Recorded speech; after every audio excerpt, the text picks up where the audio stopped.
Isilina Kudimpo Ram Siri United Committee Manipurna Manipur gi apun bagi sakdam amadi anobu Manipur ama sagatna nabagi damakta ngasi phawba Manipur gi mafam kudimukta koina satuna aikoi hairiba thubuk thorom singse paikhlaga lai tawbudabu aikoi community singi marakta karigumbu kanda problem tholokpadagi aikoina tahoidaba thabuk mayama aikoida ubu phangi ngasi se aikoi torbungda mai chae hai torbungda mai chae haibadagi aikoi thabuk thorom hanara matungda aikoi torbungji sanna nabagi damakta susampur sanna nabagi damakta aikoi general secretary amdi first and lusing team ama aikoi chechabe हाई team से चप मतमदा थेंगजबसे लंबी वाई लोब थबक थोरम मैम उब फंगी मोरंग लमखाई चंगन यादगी हलगा प्रेस मीट पाठोजबनी यूनाइटेड कमिटी मनपुर की पाजबदी पीस यूनिटी एंड इंटीग्रिटी है मोटोनी यूफम थबक तौजे वाथोक हौरफमदी करीसु लेतब हाइबदी अखोगी नसीगी फॉरेस्ट की जगह खरे इविक्शन तौरुबदगी अमदी फूफी प्लांटेशन मधु थाबे यारोय हाइरुबदगी मधुगी सुंकलपा अदुगुमलबा इरांगनी हाइबसे यूनाइटेड कमिटी मणिपुर लो मरम अदुना अखोइना पामजरीबदी हाइरिबे इरांग लाइबसे गवर्नमेंट नत्र कनागुम खरग मधु कन्ना तौनरगसु मधु इचम चंबा पीपल्स करिसु खंगजेदबा युम मयाम मई थारिबा मी मयाम फूना सैना तौरिबसे मसी मियोइबा अखोइदा चनगदबा अदुगुमलबो वाखलोन नते मसी सांगादा चनगदबा वाखलोनी मरम अदुना अखोइ कनागुम्बा इसिलि नाउसिंगी मरक्ता नुक्सी चानना लैननबो होनसी करिगुम्बा अयेनबा यामना तौरगदी मधु कम्युनियन थोलकपदगी अखोइ नुक्सी चानना सही लिसिंग मंगागी पुवारी लैना अखोइ नुक्सी चानना लैरिबसे मसी कायदनबो ओइना थोकनी मरम अदुना अखोइना लागिनिबा पॉइंटदि करिगुम्बा अखोइगी हौजिक थोइबे इरांसिदि कंखलबा मिसी मिना थोलबा अयेनबा सिजनरगदी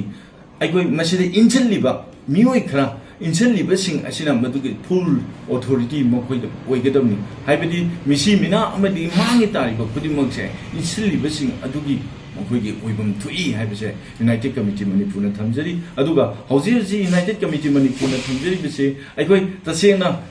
मई थारिबा मफम तौरिबा मयामसे खुदक्ता हंदोपियु करिगुम्बा अखोइगी मतम खरा अखोइना हाइरिबा ngasi hayengbo manungda hanthoktragadi madugi mathakta aikoi united committee manipurna chap chana yengani habido miyam da thamjage aduga aikoi hauji awaba tariba singse hauji yum lehodaba yawre adagi mina karigumba condition amada lehobu yawre hairiba sing asigi shelter home government na simbi gedamni aduga apipa jaga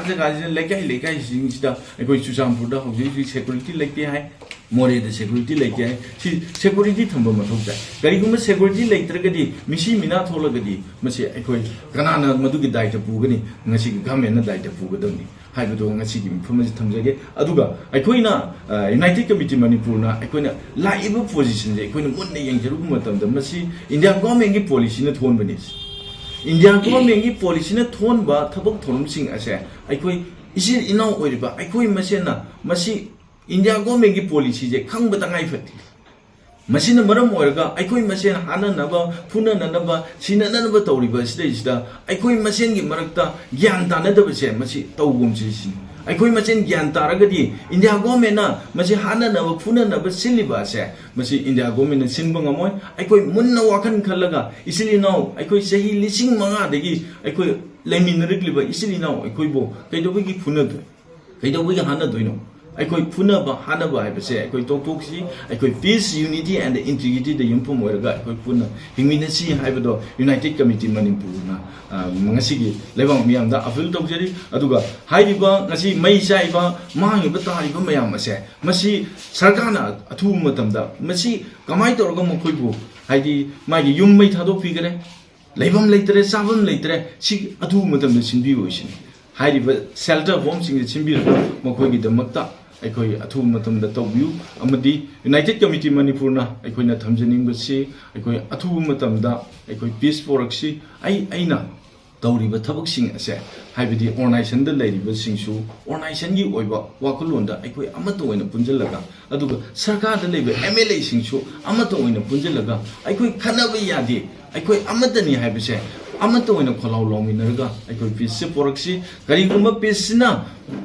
अखोयगी पोरक मतुंगदा अखोय अमतो ओइना नुक्सी सानना अखोय लेमिनगदमनी हाइबदो United committee Manipur न थमजरी दुगा अरोय बोइना थमजनिंगसे अखोय करिसु लेतबा वहौदगी अखोय मसेन हादनबा सिनबजे India government की policy नि मसे अखोय मुन्ना खल्लगा वाखन दिन योदरगा अखोय थबक तोबो मतम you're अखोय community क्याना खुंदाबा लंगदमनी community सिंग पुनम अखोय नुक्सी सानना निंथौ पालिंगै हातकदगी अखोय पुन्ना लेमिनरपनी अखोय मसेन अमतनी अखोय मसेन अमना अमबु अखोय नुक्सी सानना अखोय अमतो ओइना लेमिनसी हाबसे यूनाइटेड कमिटी मणिपुर ना मियाम द थमजरी।